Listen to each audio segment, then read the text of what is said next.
our case was on free trade and protectionism of corn laws in Great Britain. A little bit of historical detail. Great Britain pioneered the first industrial revolution. This revolution included the spinning jenny, the water frame, and the power loom, which were tools that were used throughout history and made the way we live very differently. The revolution included both agricultural and manufacturing goods, and a great part of their success was contributed to their empire. Their empire was a global network of colonies and protectorates that supplied the British industry with raw materials.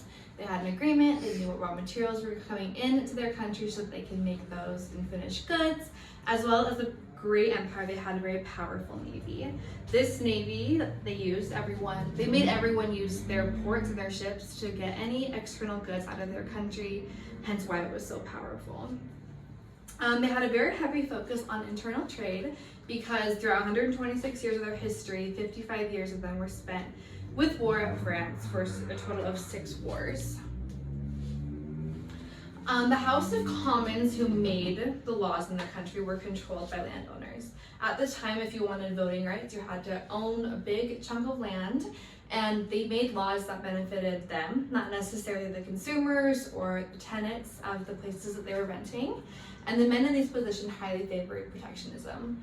If you were in charge, you would probably make laws that benefit you, and this is what they saw as the best course of action. They argued that trade made their country reliant on other countries, and because of all their wars, security was a big goal of theirs. They didn't want to bring other people in that could benefit their security, their living. And also, their economy was booming and it was leading, so why would they want to change how it's going? Through many trials, through many people complaining about this, mainly tenants of the landlords, that they were making enough money, they couldn't really support their lifestyle, 1822 brought reforms. These reforms included reduced tax burdens while lowering import exclusion prices. This kind of made life more affordable. They could use money to invest in their farms as well as invest in their lifestyle, be comfortable, have a life. And they also realized that landlords, tenants, and consumers can have the same goal in mind, and this is possible. And so this is kind of where the shift happened, and free trade started to become a conversation that was plausible, that was accepted. And Richard Cobden was a free trade activist, and he addressed the House of Commons. In his address, he talked about having a secure and reasonable prices to the farmers, as well as knowing where it was going to go, and that they could be a major kind of relief for people in these positions. After that, as well as the reforms, free trade was implemented and talked about, and now Austin's going to continue. Yeah, thank you, Lexi. So I'm going to go over a couple of the key points with you guys of our case. So what we're discussing here and what was going on in Britain in the early 1900s was the conflict between free trade or protectionism. Which was better, which would be more beneficial to their economy. So free trade, the definition of that is internal trade left to its own course without restrictions, tariffs, or quotas. Free trade, some of the benefits would be that oftentimes the prices of lots of goods would be lower because other producers around the world can make them for less and transfer them to that country for less, making it a more beneficial economy for the consumer. But the con of that is that the producer would potentially be hurt because there would be a lot more competition coming from outside of the country. It can also affect employment, jobs, and other things like that. On the other hand, there's protectionism. Protectionism is the practice of shielding a country's domestic industries from foreign competition through tariffs and restrictions on imports. So essentially just the exact opposite of free trade. Any imports that you're receiving to your country are going to be taxed heavily so that you're keeping the competition lower for internal producers, thereby keeping a lot more things within the country, jobs within the country, production within the country. It also allows for the government to be able to control the price of goods a lot easier. It's important to acknowledge with our case is regarding a thing called corn laws in England. However, those corn laws applied to things like oat, wheat, barley, rye, and corn. So it included like bread, a lot of things that the common person would need to get every single day. So two people we're going to talk about are David Ricardo and Henry Parnell. David Ricardo was a really famous economist at the time, and he was an advocate for free trade. He believed that that would benefit the economy, and he believed that the protectionism that Britain had seen for so long needed to be repealed. However, after the war with France that Lexi was talking about, there was such a high influx of imports, and it was really dangerous for Britain's economy just because they had experienced a shield from all of this because France had cut off a lot of their the people that would import to them. So even Mr. Ricardo believed that there should have been a temporary protection following the French War, but he believed that after that they would have to come up with a different system where free trade was implemented much more. On the other hand, Henry Parnell was a landowner and a big guy in politics, basically. So, kind of like Lexi said, right? If you're a landowner, if you're in politics, you want to put in policies that benefit you, and that's what he tried to do. So he advocated for the Corn Laws, and he proposed a new system that he hoped would satisfy both sides. And this was called a sliding scale of tariffs. So basically what this would do is when needed, the taxes or the tariffs on imports would be higher to keep the competition lower, and basically to keep the country or inside of Britain, keep things uniform and keep it so that the producers are still getting high profits and not having to deal with too much competition, essentially. So these two sides debated a lot, and there was in the committee, or in the House of Commons, there was a committee that was formed. They called themselves the League. The League was a political interest group which was dedicated to getting rid of the Corn Laws and opening up free trade. And kind of like Lexi mentioned, Richard Cobden was a member of this, and he advocated highly for free trade. So that's the League. And then on the other hand, a different committee was formed that was basically all the protectionists, and that was called the Agricultural Protection Society.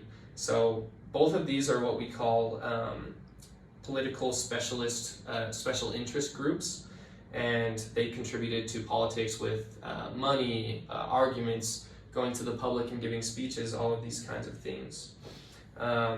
In the House of the Commons, it was determined that a certain price that was 80 shillings was the lowest price where farmers could still sustain their business, and so they decided that once the internal price of all of these oats, rye, barley, wheat, once it reached 80 shillings, they would put a much higher tariff on imports.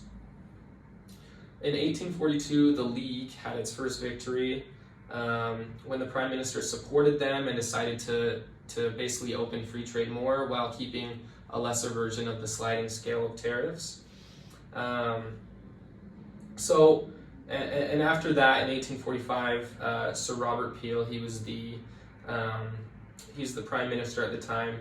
He was again tasked with making the decision regarding the Corn Laws, and this was during the potato famine. So it was really important, and he ended up going with a little of each. He still kept a sliding scale of tariffs a little bit, but he also opened free trade much more.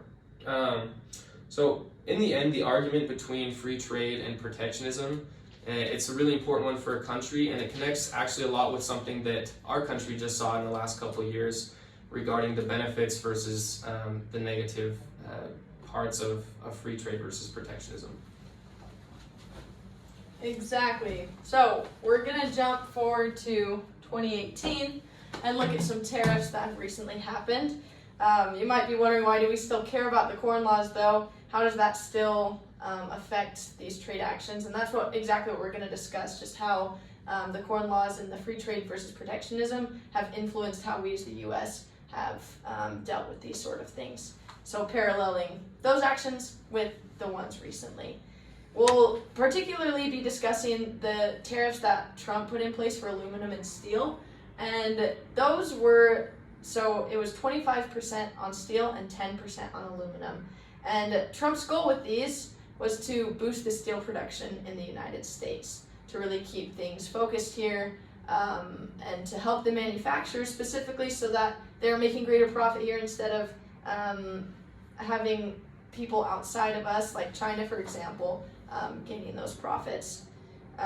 If we'll flip back for a second, remember when we were talking about the corn laws, one of the two purposes of the corn laws were first to secure a reasonable price at all times to the farmer, and in the next place to prevent that price being at any time so high as to distress the poor and the manufacturer. So it's that same sort of deal, but just more recently in this modern time. Who did it affect? We'll look at a graph in a second, but it started off mostly including Russia, China, Japan, and a few other people, but after just a couple of months, Trump added Canada and the EU to those as well, which is interesting because they are our allies in a lot of things, and so they retaliated with other tariffs in response to that. So we'll kind of look at how that affected us as well. Another main reason for Trump imposing these tariffs is for national security, to incentivize U.S. companies to buy from the U.S. manufacturers, and so we're not so dependent as a nation on other countries, because aluminum and steel are big products that we need a lot, and so we don't want to be reliant on others. Two of those sides, again, flipping back to the protectionist versus the free trade side of things. The protectionist, a lot of people encompassing this side of things with the U.S. steel industry and Century Aluminum, and there were others as well, but mostly the people who dealt with primary aluminum and steel. And the other side was the free traders, that included other companies who mostly dealt with refined aluminum products, so they were relying on getting that primary aluminum and steel and refining it and going from there. And so we had these two sides kind of battling it out because different needs, but ultimately still manufacturers. Take a look at some of these graphs. We see with this steel index, right when the tariff is imposed, the prices shoot up tremendously, about 40%. And this side of things shows who was affected by Trump's steel. This is before he added Canada and the EU, but kind of showing just those different countries and what that meant. A few other graphs shows how, specifically, I like to look at where the EU was a part of this because we have such a tight bond with them. Our steel from them decreased a ton, but we still bought some aluminum, and so it shows like what kind of effect tariffs can have on them. Yes? Now, fast forwarding another 4 years, early this year, Joe Biden went out to the European Union and had a conference with some of the leaders to figure out what they could do about these tariffs. So they came to an agreement that Joe Biden would lift some of the tariffs on the steel and aluminum. Now, he did lift these, but he still had in place what is called a tariff rate quota. So it allows us to import aluminum and steel up to a certain amount, up to a certain threshold, without the steel and aluminum being, or have like a tariff on it, essentially. And then once it gets up to that amount, anything that goes above that, then we tariff that steel and aluminum, just to help out with the American steel and aluminum manufacturers. Now, in response, when he lifted these tariffs, some of the retaliatory tariffs that they put into place, like such on items such as like whiskey and Harley Davidsons and other items, they decided to lift those as well because we had taken those off the steel and aluminum. Now, going forward, this connects to the corn laws in many ways because we have seen kind of a little bit of a rebound in our GDP and also in some jobs that have been lost because of the tariffs that Trump put into place. We lost over 75,000 jobs, and we have since seen about 4,000 jobs been recovered from that.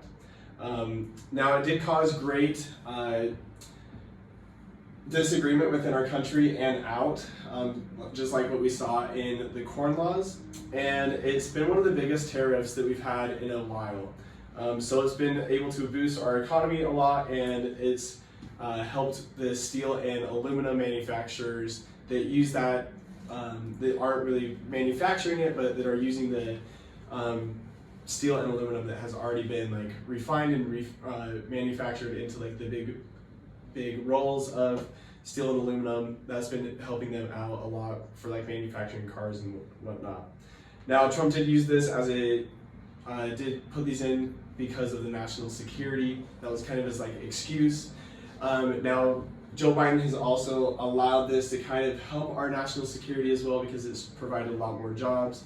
And on top of that, we do have some protection still in place with the tariff rate quota still in place. So ultimately, it's just a big show of free trade and protectionism.